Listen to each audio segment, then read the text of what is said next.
Two YouTubers turned their energy drink into a billion-dollar empire in just 18 months, selling their 1 billionth bottle faster than any beverage company in history. Then they watched it crash by 76%, with bottles ending up in clearance bins for pennies. This is the story of how Logan Paul and KSI destroyed Prime.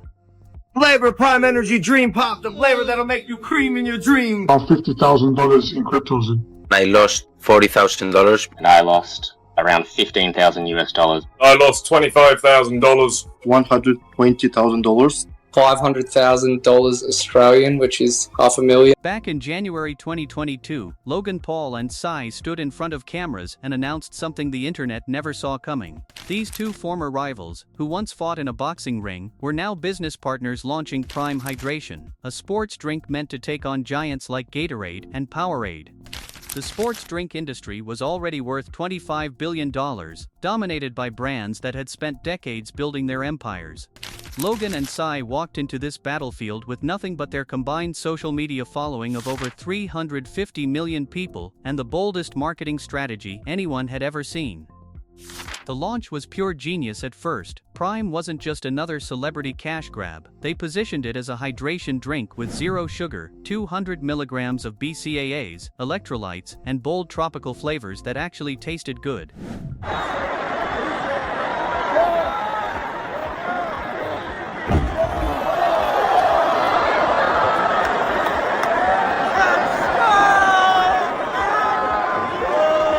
But the real magic wasn't in the formula, it was in the scarcity. When Prime hit stores in June 2022, it sold out immediately. Kids were lining up at grocery stores before they opened. Parents were driving across town searching for bottles. Some people were reselling single bottles for $50 online when they originally cost $2. Whoa! Watch where you're going! You watch where you're going. No, you watch where you're going! Move! Move! Move! You want to do this? Let's do it. Okay, we'll see who moves. Let's go then. Okay, let's do it!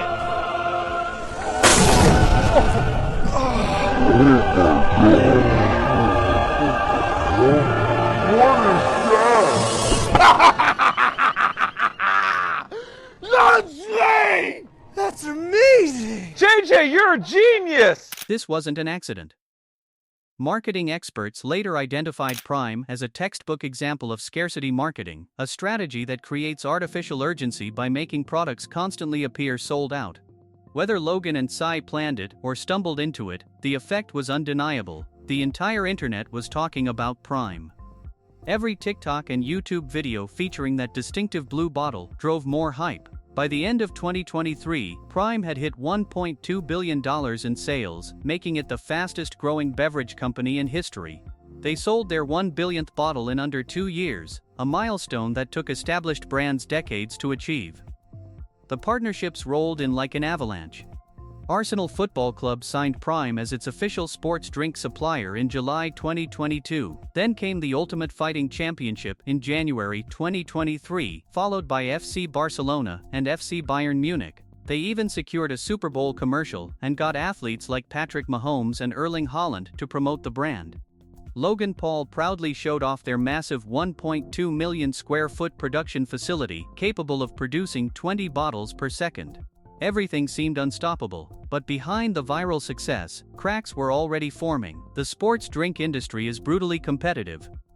What flavor did you get? We got the new orange one, bro. You did? You got it? Guys, I'm at Circle K with some locals. They discovered themselves Orange Cream, our new flavor exclusive only to Circle K. Enjoy. Not a Walmart. Not a Walmart. Only Circle K. That's right, bro. This guy's good. Gatorade alone was pulling in $7.5 billion in sales annually, nearly 6 times more than the second-place brand.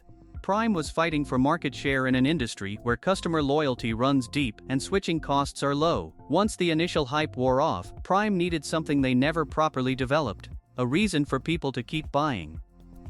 And if you're finding this breakdown valuable, hit that subscribe button right now, because we're about to dive into where everything went wrong. Make sure you're subscribed so you catch every video where we break down the biggest rises and falls in business. Now, let's get into the collapse. The first major warning sign came from regulatory bodies. In July 2023, Senator Chuck Schumer urged the FEFTA to investigate Prime Energy, the caffeinated version of their drink. The issue wasn't just the 200 milligrams of caffeine per can, it was the marketing. Logan and KSI's primary audience consisted of young kids and teenagers, yet they were pushing an energy drink with caffeine levels that exceeded what many countries deemed safe for minors. Schools started banning Prime, countries began restricting sales. In Slovenia, Prime Energy was completely banned because it contained L-theanine, an ingredient not permitted in non-alcoholic beverages there.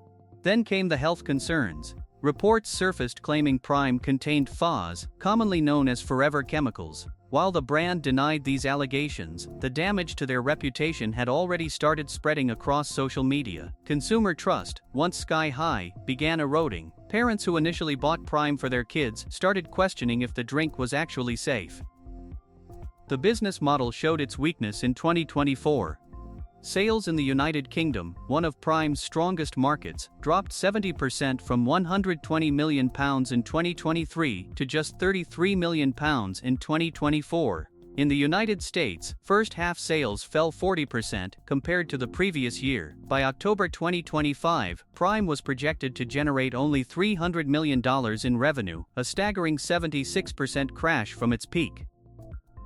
Bottles that once sold for $50 on the secondary market were now sitting in grocery store clearance bins marked down to 31 pence. But the real destruction came from how Logan and KSI handled their success. Instead of focusing on building a sustainable business with professional management and long-term strategy, they kept chasing viral moments. They fell into what business experts call the founder mode trap, where celebrity creators assume their personal brand can substitute for actual business expertise. They prioritized hype over fundamentals, viral marketing over customer retention, and expansion over stability. The supply chain became a nightmare. In October 2024, Prime's bottling partner Refresco filed a $68 million lawsuit claiming Prime had promised to order 18.5 million cases annually but delivered far below those volumes. This revealed a critical failure in demand forecasting. Prime had built massive production capabilities, expecting continued exponential growth, but the viral wave had already crashed. They were stuck with expensive contracts and facilities they could no longer justify. Then came Lunchly, and this is where things got truly destructive. In September 2024, Logan Paul and KSI teamed up with Mr. Beast to launch Lunchly, a meal kit marketed as a healthier alternative to Lunchables. Each box included a Prime drink, a Feastables chocolate bar, and a main meal option. The marketing positioned it as a nutritious choice for kids, but nutritionists immediately called it out. The meals were high in sodium, saturated fat, and used artificial sweeteners that aren't recommended for children. One doctor calculated that a child would need to eat 2.7 Lunchly boxes just to meet their recommended lunchtime calorie intake, consuming nearly their entire daily sodium allowance in the process. The mold controversy destroyed any remaining credibility. Just weeks after launch, customers started posting videos showing mold growing on the cheese in Lunchly pizza boxes, some with expiration dates still months away. YouTuber Rosanna Pansino opened a box on camera that wouldn't expire until December but already had visible blue-green mold on October 16th. More customers came forward with similar experiences. The FDA received over 10 complaints, including one report of illness. Logan Paul's response made everything worse. Instead of addressing the legitimate health concerns, he posted a video suggesting the mold was due to rough handling during transit and accused critics of coordinating attacks against Lunchly. He even mentioned receiving bomb threats at their headquarters, implying the mold reports were part of some conspiracy against them.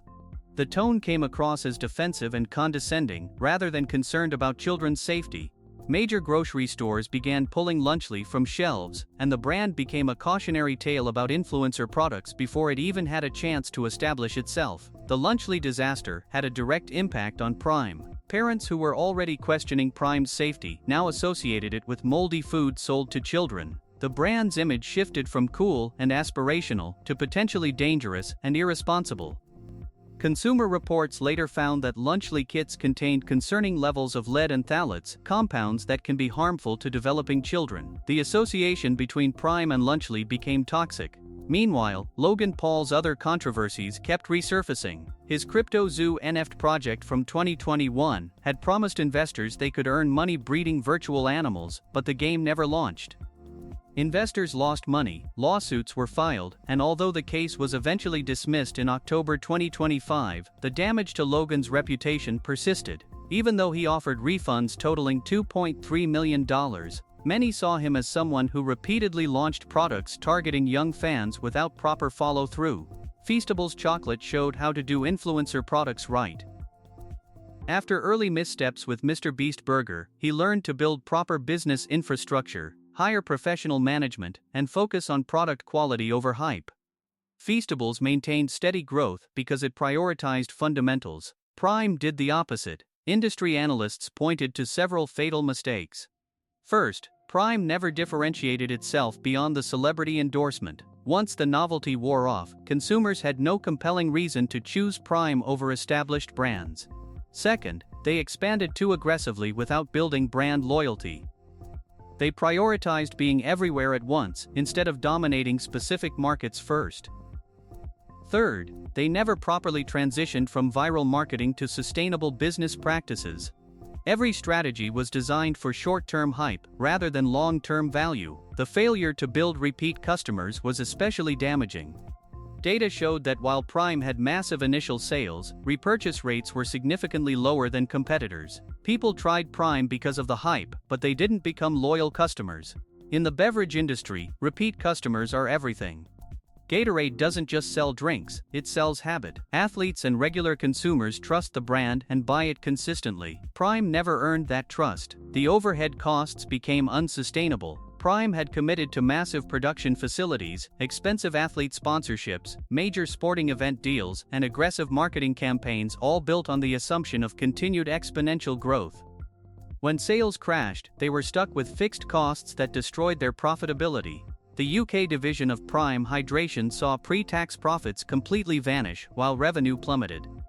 By late 2025, the writing was on the wall. Prime had fallen from cultural phenomenon to cautionary tale in less than 3 years. The brand that once had kids fighting over bottles in stores was now associated with health concerns, mold scandals, lawsuits, and regulatory scrutiny. Logan Paul and KSI proved that viral success and massive social media followings aren't enough to build lasting businesses. It's the golden prime. No way. It's heavy though. Ready? Yeah. Yo! Feel that weight.